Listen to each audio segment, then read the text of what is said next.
12 जनवरी 2024 रात के 1:43 हिमाचल प्रदेश के चंबा जिले की बर्फीली पहाड़ियों के बीच तापमान -6 डिग्री तक गिर चुका था। चारों तरफ सिर्फ बर्फ, सन्नाटा और हवा की वह आवाज थी जो किसी इंसान की चीख जैसी महसूस हो रही थी। उन्हीं पहाड़ियों के बीच खड़ा था सेंट एडमंड बॉयज हॉस्टल, एक ऐसा ब्रिटिश हॉस्टल जिसे 1971 के बाद हमेशा के लिए बंद कर दिया गया था। कहा जाता था कि वहां पढ़ने वाले 17 बच्चे एक ही रात में बिना कोई निशान छोड़े गायब हो गए थे।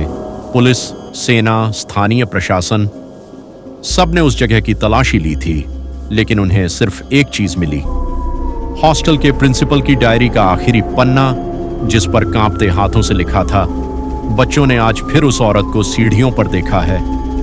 करीब 53 साल बाद दिल्ली का मशहूर documentary film maker Aryan Malhotra अपनी टीम के साथ उस हॉस्टल तक पहुंच चुका था। उसके साथ था उसका बचपन का दोस्त और कैमरामैन कबीर और पैरानॉर्मल हिस्ट्री रिसर्चर मीरा सूद। आर्यन का मानना था कि दुनिया में भूत जैसी कोई चीज नहीं होती। उसके लिए हर रहस्य के पीछे कोई ना कोई वैज्ञानिक कारण होता था। लेकिन चंबा के स्थानीय लोग उस हॉस्टल का नाम सुनते ही डर जाते थे।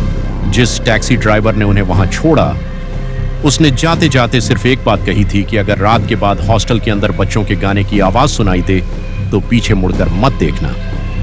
हॉस्टल बाहर से बिल्कुल वैसा ही था जैसा 1971 में छोड़ा गया होगा। टूटी हुई खिड़कियां, जंग लगे लोहे के गेट और दीवारों पर जमी मोटी धूल। लेकिन सबसे अजीब बात यह थी कि इतनी बर्फबारी के बावजूद हॉस्टल के मेन गेट तक छोटे बच्चों के पैरों के निशान बने हुए थे, जैसे कुछ देर पहले ही कोई अंदर गया हो। कबीर ने कैमरा ऑन किया और रिकॉर्डिंग शुरू कर दी। जैसे ही वे लोग अंदर दाखिल हुए, पूरा हॉस्टल अजीब तरीके से शांत हो गया। हवा की आवाज तक बंद हो चुकी थी। ऐसा लग रहा था जैसे पूरी बिल्डिंग उनकी मौजूदगी को महसूस कर रही हो। पुराने लकड़ी के बेड, बच्चों की किताबें, दीवारों पर बने स्केच और हर कमरे में एक ही चीज कॉमन थी, दीवारों पर छोटे हाथों के काले निशान।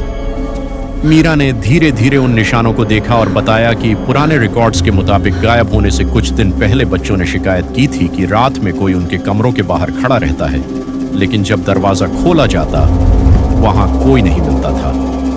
रात के करीब 2 बज चुके थे, तभी हॉस्टल की दूसरी मंजिल से किसी बच्चे के धीरे धीरे गाना गाने की आवाज आने लगी। आवाज इतनी साफ थी जैसे कोई उनके बिल्कुल पास खड़ा हो। आर्यन और कबीर कैमरा लेकर ऊपर की तरफ बढ़े। लंबा अंधेरा कॉरिडोर, टूटे हुए बल्ब और आखिर में खड़ा एक छोटा बच्चा सफेद स्कूल यूनिफॉर्म में। उसका चेहरा साफ दिखाई नहीं दे रहा था।